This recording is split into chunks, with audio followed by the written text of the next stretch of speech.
Hour. Here we go. Robin, good to see you. See you. And looking forward to starting where we left off last time. Yeah, first let's oh, it says it stopped. Hold on. All right, let's resume. Okay. Um, well, let's refresh our audience on who we are. Okay. I'm Anu Gulati. I'm a certified energy practitioner specializing in ancestral and emotional healing, and also the author of the book, Heal Your Ancestral Roots. And my whole purpose is to help you release the baggage of the past to create the life you want. That's amazing. And if you haven't gotten the book, go on Amazon. It's awesome. I've read it. It was very helpful. And I'm Robin Richardson. I'm otherwise known as your psychic girlfriend. I'm a psychic, intuitive, manifestation, transformational coach. I am a Reiki master teacher and I read the Akashic records. And you can find me, TikTok, Instagram, yourpsychicgirlfriend.com. And you are the best psychic girlfriend I have. Thank you. I appreciate that, Anu. So Go let's ahead. get started. Yeah. So last time we talked about setting intentions, and how to, if you're feeling really overwhelmed, to contrast your current situation with what you would like to have and use that to create an idea to imagine what you would really like to have in your life. And that's where we started. And we also talked about whether the intention needs to be broad or specific.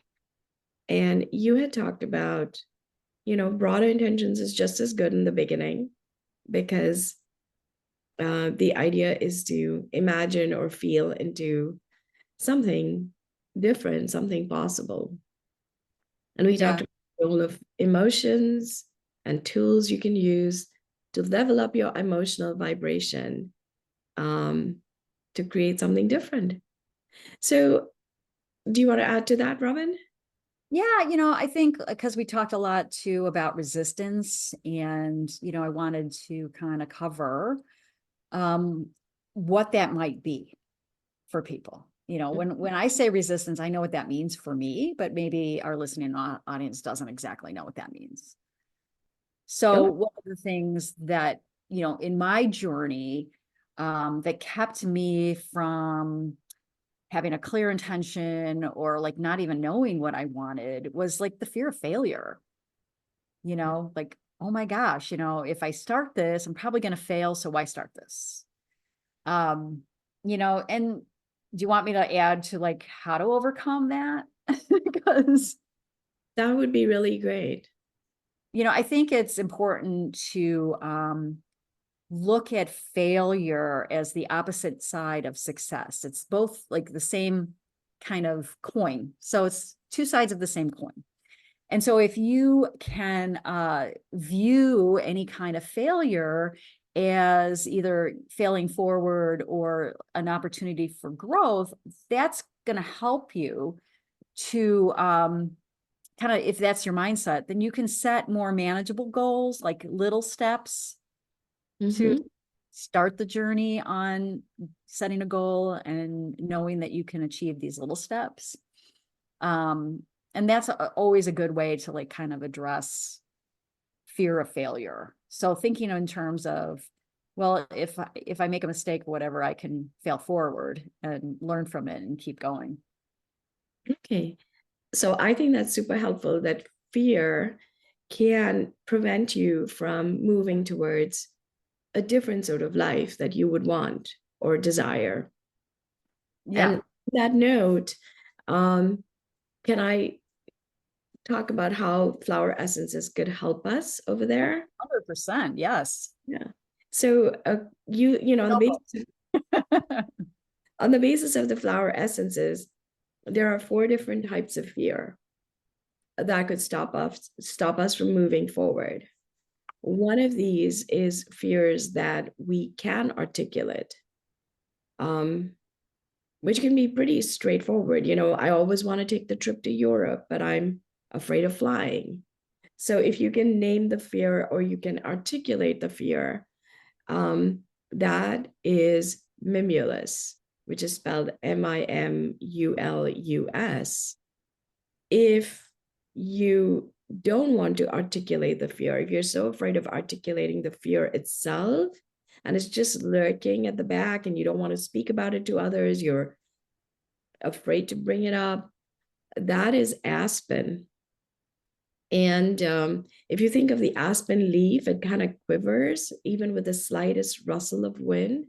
So that's aspen. And then sort of the paralyzing fear is rock rose. You're just rooted to the spot and you can't move forward. And the last one is, sometimes like someone might be wanting to start their own business and afraid about how will I support my family? What am I going to do here?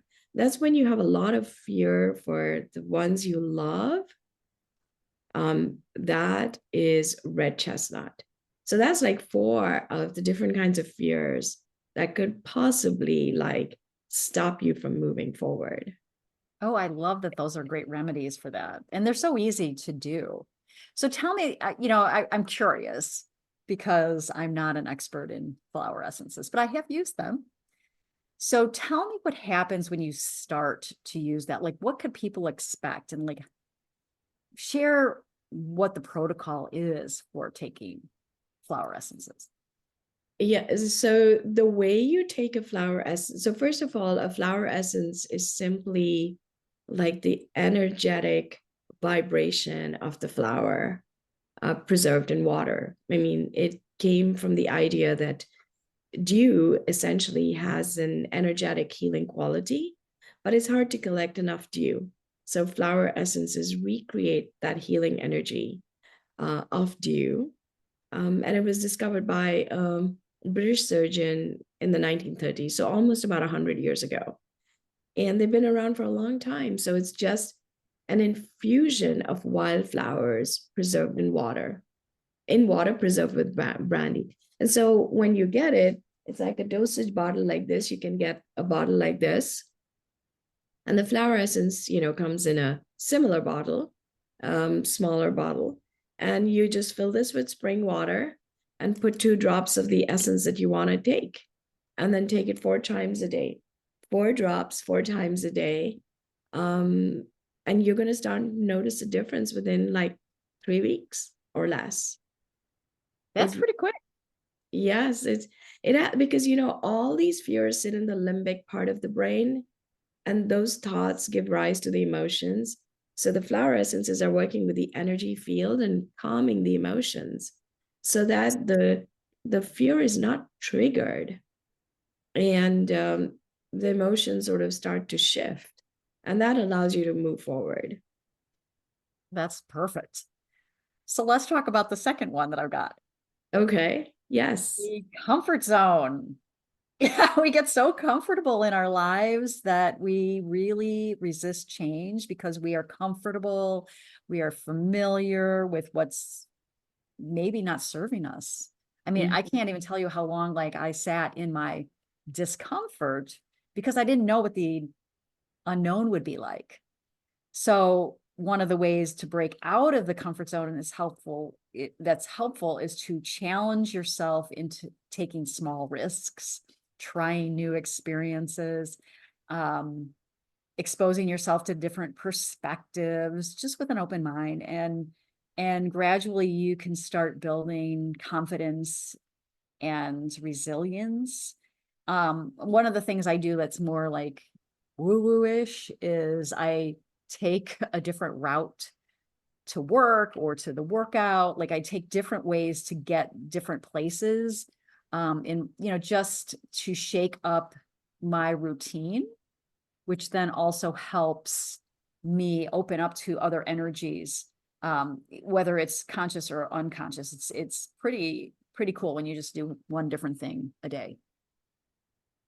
So this is one that I really resonate with. When I have to do something that's different, like a lot of it has to do with it not being in my comfort zone. Mm-hmm. And so imagining even myself as the person who's going to be doing that. skydiving, not my, but it's more like I don't see myself as the kind of person who would go skydiving. Now, that might be something I do at some point, but it becomes like it's so out of my comfort zone. Like, who would I imagine I need to be to do that kind of thing? So that's where I often find that's my barrier that I often have to work through or break through. Yeah. I have learned that when I do put myself in out of my comfort zone, it's like the most rewarding experience. Even if it doesn't work out, it's like, so I mean, I joined CrossFit 13 years ago, 12, 13 years ago, and every freaking day I put myself out of my comfort zone. And to me, then it just becomes a way of life. It's like, okay, I'm out of my comfort zone, so it's fine. I'm still above ground today. you know? Yeah. And I think the part that you said about it being like an incremental step, Mhm. it's kind of important because I feel like when I do the incremental steps, like I build that muscle of like courage. Um, and that's really what it is. Yeah. Um, and You, so I look at that and then say, you know what, I've come a long way just because of building that muscle of courage. Now, maybe not enough to have me jump off a plane, but far enough. I never say never anymore because when I do, then I find myself in the plane strapped to a parachute. And I'm like, what the actual hell? What happened? So I don't say that anymore. I'm always open to the possibility that I might be strapped to a parachute. All right, Robin, we do that together if we're going to do it. Okay. And then we'll have plenty of cocktails afterwards. Yes. Yeah. So are there any flower essences that help with that? I think the mimulus and the same fear essences. Mhm. Um, and also it's maybe like that part of imagining, Mhm. um, it's not like I've thought about skydiving as something I want to do, but I've thought about other things that I want to do. And I get to them slowly over time, depending on, what takes front and center focus. I do get to it. But and I don't know if this is a good point for us to segue into something, but when we last talked and then we did this, I had this workshop and we talked about intentions Mhm. and the resistance that comes up when we want to create something different. And we did it as an sort of embodied exercise where for one person's intention we had somebody represent their intention physically, even if they didn't know what the intention was, and somebody represent the resistance or the block to their intention and see what that felt like. And then what was really interesting, we brought in support for the person, whose intention that was. And as soon as we brought in support for the individual, we noticed that the resistance started to either move away or shrink or dissipate. And so that the intentions seem much more like a possible reality possibility. So maybe you can talk about that, Robin. um how how can you support yourself when you're trying to manifest something different, I think supporting myself, or how we should support that intention? well, what I do is, for me personally, is I try to get really very clear about what it is I want and then admit to myself, because a lot of us don't have the self-confidence to say, I can have it. I don't know how. Mm-hmm. I don't know how I'm going to get there, which it doesn't matter. In the first step, it's getting very clear about it, about what I want, and owning it. So it could be anything. So let's just say I want a Mercedes Benz. It's just getting clear on that I can have it, and then for me, it's almost like I can go in my inner world and see the car, or even start seeing it on the street, because that's kind of what happens when you set an intention on something. You start seeing signs that other people have it, and if one other person has it, you can have it. So for me, it's constantly reaffirming that if someone has this that I want, Mm-hmm. if one person on the planet has it, Mm-hmm. I can have it too. So there's a part about believing. Mm-hmm. It's about believing that you can have it. Yes, that's the first step, because believing is one thing. The internal knowing is another. So Okay. how I support myself in this, and I'm going to tell you like a technique that I have been using, which blows my mind, freaking easy to manifest, Mm-hmm. because Mm-hmm. for me, it has been very easy. And Mm-hmm. it's a technique called quantum jumping. Mm-hmm. So I believe, and our audience may or may not take it in as it resonates with you, that all possibilities exist at the same time, infinite possibilities. So infinite means a lot of things, but Mm-hmm. let's for our discussion here, it's unlimited possibility, unlimited. Mm-hmm. We don't even know where the end is, because there is no end. Mm-hmm. We're living all those possibilities at the same time. So if you can accept that concept, you can get yourself into a meditative state by just taking a few deep breaths, getting relaxed. You can lay down. You don't have to like do all, whatever.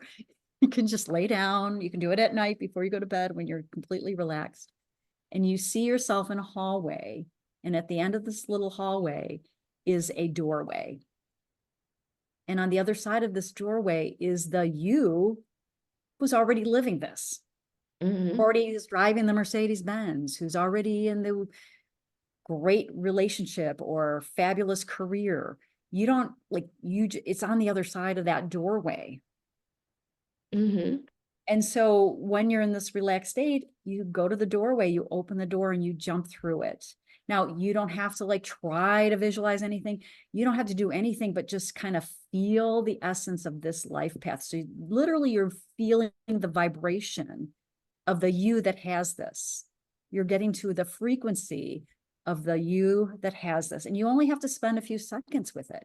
But if, for example, you do see you driving the Mercedes or standing near the beautiful car, you can go to her or him and say, what are your thoughts? Do you have any suggestions for me? So talking to your future self. Mm-hmm. But not your future self. It's the you that's already living it. Okay. So the Okay. you So that let's all. say you get really clear Mm-hmm. and you see that. And if you want to, you can add this added step, is just like step into that body of the you that's living this. Mm-hmm. Just feel it for a minute, not even a minute, a few seconds, and then just come back out. You don't have to do anything else. But what you will notice if you're self-aware, and I think the people who are listening to us have a reasonable ability to be self-aware, you may start getting inspirations from the you who drives that car. Mm-hmm. And then pretty soon you're going to find yourself in a dealership buying the car. Like, it's not even about how, because everything comes together. And this is like, for me, has been the chef's kiss of all techniques. Oh, that's interesting. It's because then I go to the knowing. Because if I can feel it, then I know it. It's not even about hoping for it. It's not about believing I can have it. It's the knowing that I have it on some life path and now I'm on it. And my three-dimensional reality will start to comply with that. That's how the universe works. But the minute I start looking into my three-dimensional and go, where is it? Where's my car? Where's my Mercedes Benz? that's when you are out of alignment, and you just remind yourself to be back in alignment with that, knowing that you have it already. So maybe you have a story to share, but given that you've been talking about the car, I have a story to share about somebody. Um, and I don't think he was really manifesting all of these techniques and all, but he knew he wanted this little blue sports car. And he had it all visualized. He had been, thinking about it, dreaming about it. And then actually somebody called him and said, um, like the dad or some relative or somebody had this exact same car and didn't want it. And so he got it at a massive discount, and it was just the car he wanted, which is kind of interesting. Like I didn't, I'd forgotten this until we talked just now. We're But so powerful, Anu. yeah, and I don't know if you have a story where you can share about something that maybe you really visualize, and it's sort of, it's like they talk about the knowing what you need to do, like knowing I need to exercise and doing the exercise, like a knowing doing gap. And this is a believing and knowing gap. And so how do you cross that believing, believing in a possibility and knowing that that possibility could be, not could be, but is yours. um and you're talking, Well, I do. But the okay. funny thing is like sometimes things take time. So I just want, people to understand that, like, Mm-hmm. you're not doing it wrong. Right. So what I've always wanted to do, I wanted to go to Barcelona, Mm-hmm. and I wanted to see Dr. Joe Dispenza and go to his retreats. Mm-hmm. And I'm very familiar with his work. I would listen to his stuff. I got a book on going to Barcelona, like all that stuff, and things just weren't really working. But I always kind of like, I was just like, no, I'm going. I made a decision. I just didn't know when. Mm-hmm. Always something got in the way. Like his retreats fill up so fast, Mm. Okay. or I had a job, whatever, like whatever. But I just knew that I was going to be there. So, looking at the YouTube videos of travel to Barcelona, what to eat, like just getting into it. Mm-hmm. And then one day I got an email saying Joe Dispenza was having a retreat. And where was he having it? In Barcelona. In Barcelona. I was like, I'm going. That's it. It's a no-brainer. So, but then I was like, oh shit, maybe I won't get in, because my belief was that it always fills up fast. So I started making the plans. I made my reservations. I got the airline. I did all that stuff. And then the retreat opened, and I pressed the, payment button, and I was in. That's awesome. So I'm leaving on Monday to You're go headed to to Barcelona. Barcelona. And for those who are listening, you are headed to Barcelona next week. I'm going next week. So we can't wait to hear when you come back what it was like. Yes. And like, Dr. Joe Dispenza, anybody who knows about him, like he talks about changing the brain, a lot of meditation, a lot of quantum physics. So, I am really looking forward to what can occur for me by putting myself out of my comfort zone, by going to a whole different country, going by myself, Uh-huh. and going to a retreat that deals with changing your brain and helping you manifest what you want, really. And what I'm trying to do, and I'll be completely candid, is not to have expectations other than I'm going to have a great time no matter what. Yes. And I'm Yes. That's definitely under your control, because it's all about the attitude we're carrying. Yeah, but there's also a concept that says when you put too much emphasis on an outcome, then that actually is a form of resistance. Mm. So it's a transurfing concept that says when you drop importance, then things can start to happen for you. Mm. And that just means lowering importance, really. Just it's kind of saying, yeah, I want this, and then going about your day, getting a cup of coffee, going have, a walk with your friend, and just knowing it's done and being, like it'll happen when it happens. It's just not something I need to force. And when you're starting to force something, then you can get it done. It's happened. Things can happen by doing that, but it's much more pleasant, to use these other techniques. Oh yeah, yeah. So I love your visualization about walking down a hallway, going through the door, and allowing almost at a cellular level to feel that what you're imagining is literally present. Yeah. And it's really anchored in my knowing that whatever I want, I can have. The Hmm. how is none of my freaking business. The Right. when is none of my freaking business. It's Yes. just that I know this is it's the me in some lifetime is having this. Yeah. And yes, I completely agree. And I think this idea of it only happens in divine time, not before that. And we don't really need to know how. We just need to focus on who we are at any given moment and Mhm. sort of see that happening and believe it. Yeah. And I And would take the concept of divine time and kind of challenge that in the sense that the three-dimensional needs time to, like matter needs to rearrange. mhm, So we can call it divine time, or we can call it three-dimensional is just rearranging itself. And it takes a moment to do that. But things can happen very quickly.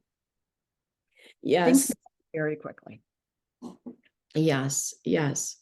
Um, and the reason why I'm saying talking about trips and divine time is because, for a while I had been wanting to go to the Bahamas. Don't ask me why.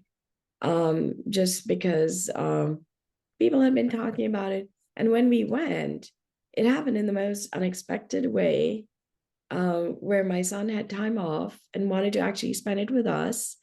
And so, which is, given his working life, is kind of hard. Um, and so we ended up going to the Bahamas, where we met up with some friends, and it was just really different. It was a wonderful, wonderful vacation. And if it had happened, a few years before, like when I was wanting to go, it would not have been quite the same thing.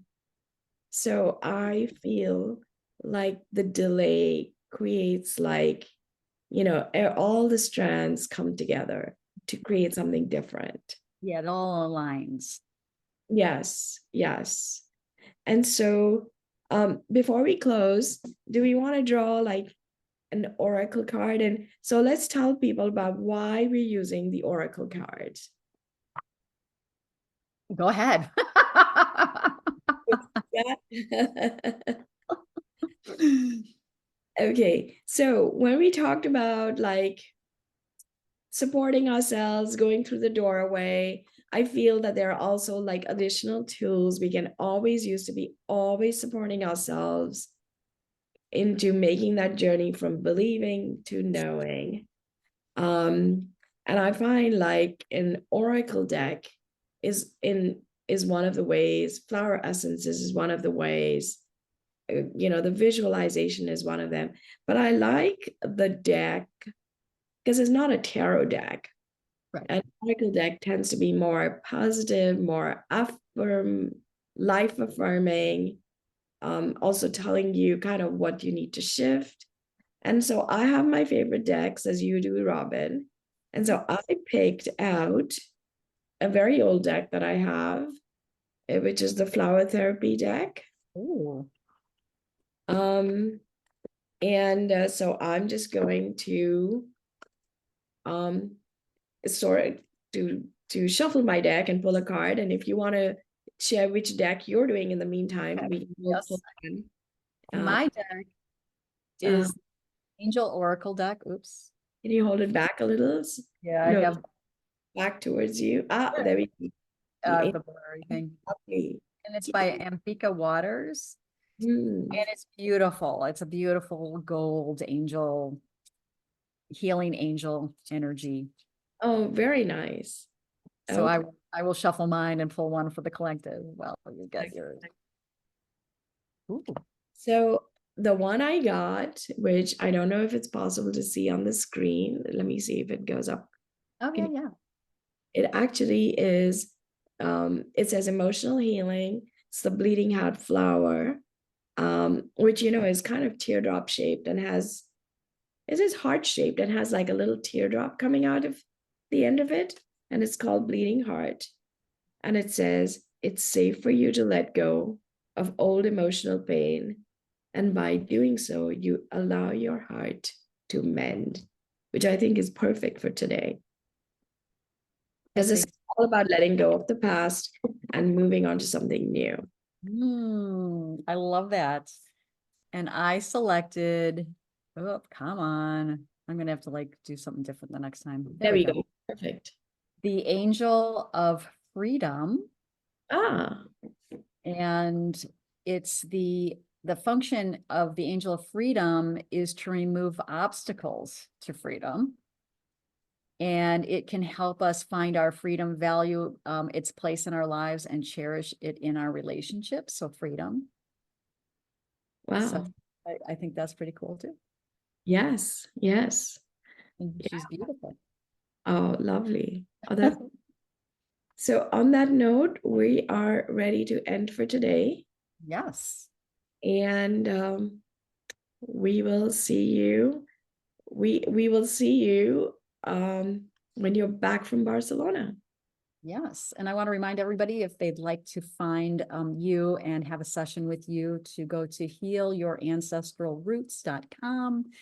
And if you would like a session with me, you can go to yourpsychicgirlfriend.com. Perfect. Great. So till we see you next time. Have Yes.